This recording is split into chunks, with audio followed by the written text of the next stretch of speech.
शहबाज शरीफ की काबीना का पहला इजलास कुछ देर बाद मुआशी और सियासी सूरत हाल पर गौर किया जाएगा। बजट से मुतालिक हिकमत अमली भी तय की जाएगी। वजीर आजम ने कहा, वफाकी काबीना नवाज शरीफ और इत्तेहादी जमातों के साथ मुशावरत से तश्कील दी। उम्मीद है वज़रा और मुशीर क़यादत फराहम करेंगे और आवाम के मसाइल का हल निकालेंगे। वजीर आजम शहबाज शरीफ 1-2 रोज़ में कौम से खिताब भी करेंगे।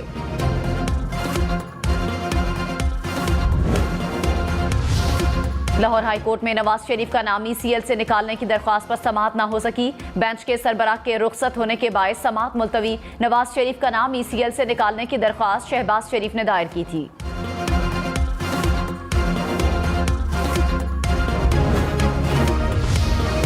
डिप्टी स्पीकर कौमी असम्बली के लिए जाहिद अकरम दुरानी के अलावा किसी ने कागजात नामजदगी जमा नहीं करवाए। जाहिद अकरम के बिला मुकाबला डिप्टी स्पीकर मुंतखब होने का इम्कान। कौमी असम्बली का इजलास आज होगा। कल्चर बन गया है कि फैसला हक में आए तो इंसाफ, खिलाफ आए तो इंसाफ तार तार हो गया। जो बात लीडर करता है आवाम उसके पीछे चढ़ पड़ते हैं। सुप्रीम कोर्ट के आर्टिकल 63A की तशरीह के सदारती रेफरेंस की समाअत में रिमार्क्स। वकील फारूक H नाइक ने कहा, मुल्क अनारकी की जानिब बढ़ रहा है, कोई सुप्रीम कोर्ट का फैसला मानने को तैयार नहीं। चीफ जस्टिस ने कहा, हालात इतने खराब नहीं है, उमूमी बात ना करें। सदारती रेफरेंस पर समाअत आज दोबारा होगी।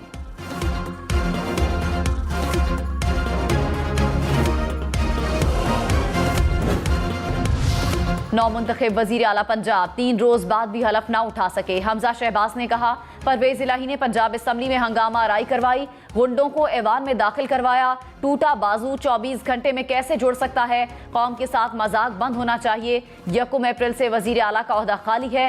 मुत्तहिदा अपोजिशन सब कुछ आवाम के लिए कर रही है।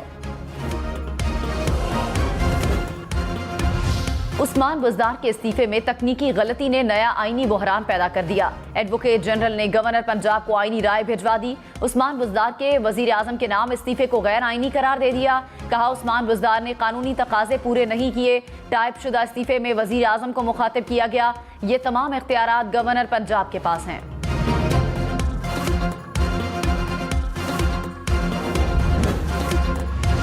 खैबर पख्तूनख्वा मुर्गा मुर्गी पैकेज प्रोग्राम में बेकायदगियां सामने आ गईं। प्रोग्राम में 27 करोड़ 44 लाख और बुध की निशानदही। महकमा लाइव स्टॉक में 1 अरब रुपए की मुबैना माली बेकायदगियां सामने आ गईं।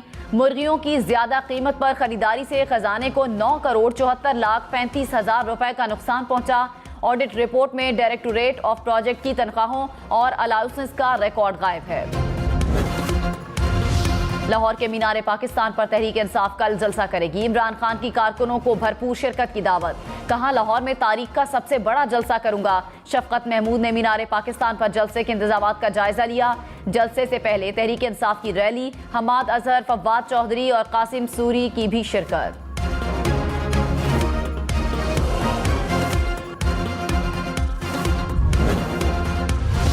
इमरान खान ने कहा, मुल्क पर बैरूनी साजिश के तहत अपने गुलामों को मुसल्लत किया जा रहा है। हुकूमत की तब्दीली को कबूल कर लिया तो आइंदा कोई बैरूनी दबाव का सामना करने की जसारत नहीं करेगा। साफ और शफाफ इंतखाबात के जरिए आवाम को अपने मुस्तकबिल का मौका देने के अलावा कोई चारा नहीं। इमरान खान आज रात सोशल मीडिया पर कारकुनों से खिताब करेंगे।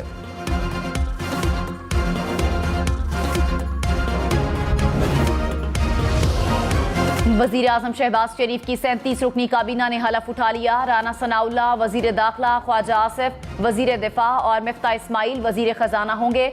मरियम औरंगजेब को वजारत इत्तलात और नशरियात का कलमदान मिल गया। एहसन इकबाल, अयाज सादिक, राना तनवीर, खुरम दस्तगीर, साद रफीक और आजम नजीर तारड़ भी काबीना का हिस्सा।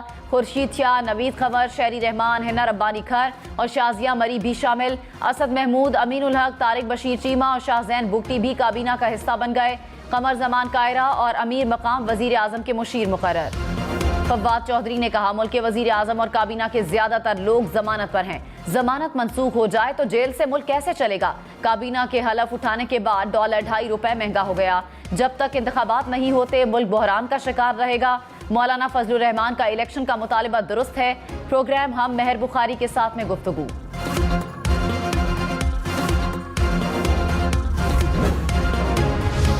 बिलावल भुट्टो हलफ उठाए बगैर लंदन चले गए। वापसी पर वजारत खारजा का हलफ उठाने का इम्कान। जराये के मुताबिक बिलावल ANP, BNP और मोहसिन दावड़ को वजारतें मिलने के बाद हलफ उठाने के ख्वाहिशमंद। पीपल्स पार्टी का नवाज शरीफ से मुलाकात के लिए वफ्द भी तश्कील। काबीना इजलास के बाद लंदन रवाना होगा। लंदन की अहम बैठक में सदर, चेयरमैन सेनेट और गवर्नर पंजाब के ओहदों पर मुशावरत होगी।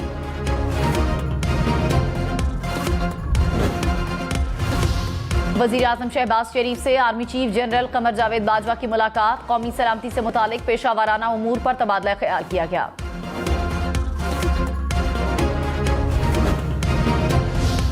IMF ने पाकिस्तान में महंगाई और करंट अकाउंट खसारा बड़े मसाइल करार दे दिए। रवा साल महंगाई की शरह 11.2% रहने की पेशगोई।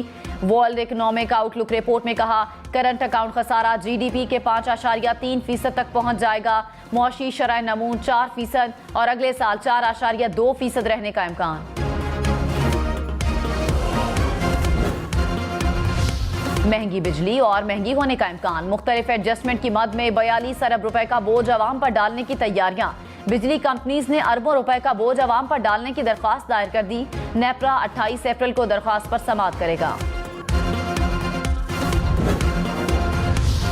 ECC की पेट्रोलियम मसनूआत के लिए 68 अरब 74 करोड़ रुपए की सप्लीमेंट्री ग्रांट की मंजूरी। वजीर खजाना मिफ्ता इस्माइल की वज़ीर सदारत इक़्तिसादी राब्ता कमेटी का इजलास।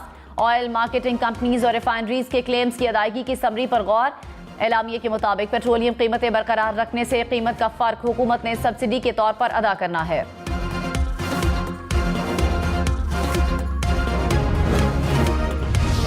रमजान में भी लोड शेडिंग का मसला जूं का तूं। लाहौर में 8 घंटे तक बिजली बंदिश से शहरी परेशान। बिजली का शॉर्टफॉल 650 मेगावाट से बढ़ गया। तर्जुमान लेस्को के मुताबिक सारिफीन को बिला तातुल बिजली फराहमी की कोशिश कर रहे हैं।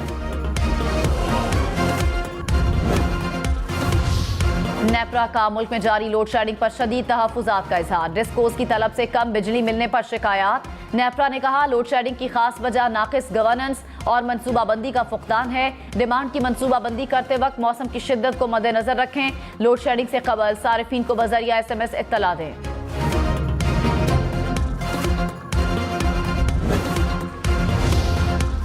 इक्कीस अप्रैल को इंटरनेट सर्विस मुतासर हो सकती है। PTA ने सारिफीन को आगाह कर दिया। कहा, बैनुल-अक़वामी सबमरीन केबल पर पावर की रिकन्फर्मेशन की जाएगी। सारिफीन को रात 2 से सुबह 7 बजे तक रफ्तार में कमी का सामना करना पड़ सकता है। मुल्क में कोरोना के मजीद 4 मरीज इंतकाल कर गए। मजमूई अमवात 30,368 हो गई। गुज़श्ता 24 घंटे के दौरान कोरोना के 75 केसेस सामने आए। मुस्बत कोरोना केसेस की शरह 0.35% रही।